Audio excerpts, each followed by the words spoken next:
नमस्कार दोस्तों। सोचा आज छत पर ही आपसे कुछ बातें कर लूं। चलिए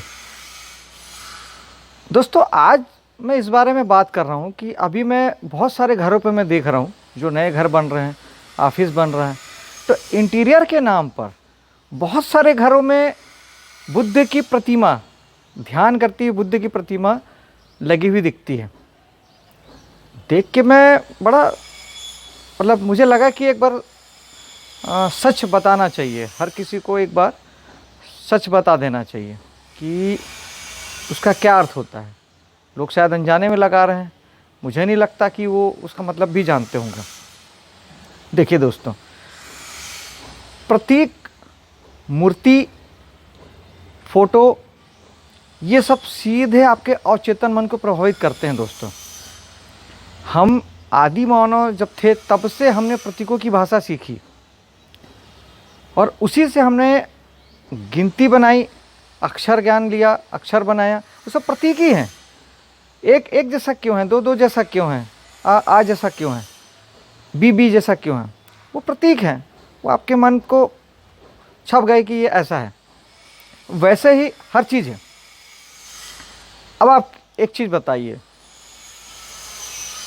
आपको बल की ज़रूरत है, शंकर भगवान की फ़ोटो क्यों नहीं लगाते आप? या माँ काली की नहीं लगाते? हनुमान जी ही लगाते हैं। क्यों? क्योंकि आपको ये माइंडसेट है कि बल के देवता तो हनुमान जी हैं।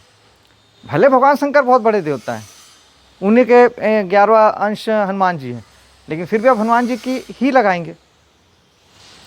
ऐसे ही आपको धन चाहिए, माँ काली की लगा लीजिए, सरस्वती की लगा लीजिए। चलिए, नहीं लगाते ना।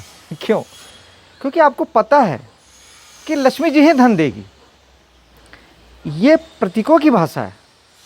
ये चित्र आपसे कुछ कहते हैं। आप क्रिकेट के शौकीन हैं, अमिताभ बच्चन की फ़ोटो लगाते हैं क्या? नहीं लगाते। आप फिल्मों के शौकीन हैं, एक्शन फिल्मों के शौकीन हैं, दबंग हीरो के शौकीन हैं, गोविंदा की लगा लीजिए। नहीं लगाएंगे। आपको अमिताभ बच्चन ही चलेगा,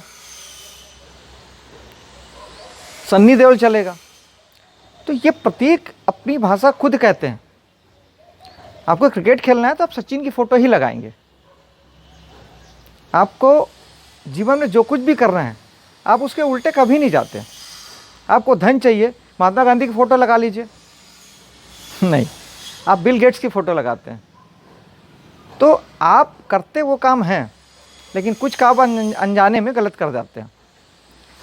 भगवान शंकर की ध्यान करने वाली जो प्रतिमा है, यह फ़ोटो है, और भगवान बुद्ध की जो ध्यान अवस्था वाली प्रतिमा है, यह फ़ोटो है। ये अगर आप पारिवारिक आदमी हैं, घरेलू आदमी हैं, घर गृहस्थी में रहना चाहते हैं, अभी आपके संसार से विरक्ति नहीं हुई है, आप आध्यात्मिक पर्सन नहीं हैं, तो बिल्कुल भी ना लगाएं। बहुत गड़बड़ कर देगा। मैं बताता हूँ क्या गड़बड़ करेगा।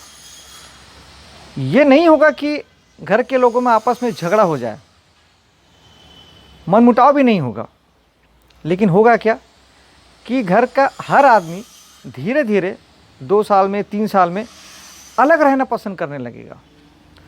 उसके अंदर कहीं ना कहीं संन्यास वाली भावना, विरक्ति की भावना धीरे धीरे पैदा होने लगेगी। कोई किसी से झगड़ा नहीं करेगा, अपमान भी नहीं करेगा, कुछ नहीं, झगड़ा होकर कोई अलग नहीं होगा, लेकिन पत्नी अलग कमरे में रहने लगेगी, पति अलग कमरे में रहने लगेगा, बच्चे भी अलग अलग रहने लगेंगे।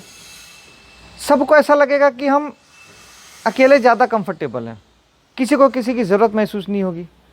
आप कभी ऐसा डांट देंगे तो बच्चा बोलेगा नहीं ठीक है, मैं अकेले रह लूँगा। पत्नी भी ऐसे ही बोलेगी। कभी लड़ाई झगड़ा तो होता ही हर घर में, वो भी ऐसे ही बोलेगी कि नहीं ठीक है।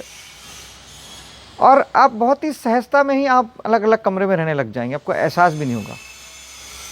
अब पता करिएगा, जिनके यहाँ 4 सालों से, 5 सालों से अगर बुद्ध की प्रतिमा अच्छी बड़ी सी रिसेप्शन में, ऑफिस में, या घर पे बैठक में, या कहीं भी ऐसी जगह लगी जहाँ सबकी नज़र पड़ती है, कहीं ना कहीं उसका प्रभाव दिखाई देता है। वो प्रतीक के रूप में आपके दिमाग में काम करता है, वो अवचेतन मन में आपके जाता ही रहता है। और चूँकि सन्यास की प्रतिमा है तो सन्यास की भावना देता है। धीरे धीरे फैमिली बॉन्डिंग आपकी कम होने लगेगी। आप सन्यास की ओर, सन्यासी तो नहीं हो जाएंगे लेकिन भावनाएं सन्यासी जैसी हो जाएगी। जीवन जो जीने का, जो मौज मस्ती हुड़दंग, परिवार में घूमना फिरना खाना पीना, सब बंद हो जाएगा। आप करके देखिए। हाँ, अगर आप आध्यात्मिक पर्सन हैं, आपका रास्ता सन्यास का है, सन्यास का ना भी हो तो अध्यात्म का है, आगे चल के वो सन्यास में ही कन्वर्ट होगा, तो आपके लिए बेहतरीन है, बेस्ट है। आप जहाँ ध्यान करते हैं वहाँ अपने आसपास बुद्ध की प्रतिमा, भगवान शंकर की ध्यान करने वाली प्रतिमा बिल्कुल लगाइए। निश्चित तौर पे आपको उसका फ़ायदा होगा। आप संसार में रह के भी आप वैरागी जैसे रह सकेंगे। भगवान कृष्ण कहते हैं ना कि संसार में रह के योगी बनिए, तो आप संसार में रह के योगी बन सकेंगे, आपको दिक्कत नहीं आएगी। वो शिव की प्रतिमा सिंगल वाली, ध्यान वाली, और बुद्ध की प्रतिमा। और अगर आप संसारिक आदमी हैं और संसार में ही रहना चाहते हैं तो भगवान शंकर की फैमिली वाली फ़ोटोग्राफ्स, ये प्रतिमा लगाइए, जिसमें माँ पार्वती हैं, कार्तिक हैं, गणेश हैं, वो प्रतिमा लगाइए, वो चलेगा। उससे आपकी फैमिली बॉन्डिंग मजबूत होगी। प्रतीक बहुत ज़बरदस्त काम करते हैं दोस्तों, इसे हल्के में मत लीजिए। और जिन भी घरों में यह है उन्हें सजेशन दीजिए। आपके घरों में है तो कृपया उसको किसी योग्य स्थान पे उसे शिफ्ट कर दीजिए। घर पे ना हो, कहीं और शिफ्ट कर दीजिए, किसी को दे दीजिए, दोस्त यार को, या जिसको और किसी को ज़रूरत हो, जो इस रास्ते का है उसको दे दीजिए, बेहतर होगा। चलिए, फिर मिलूँगा अगले किसी वीडियो में, तब तक के लिए इजाज़त दीजिए। वीडियो पसंद आया हो तो मेरे चैनल को सब्सक्राइब करें, वीडियो को लाइक करें, शेयर करें। जय हिंद।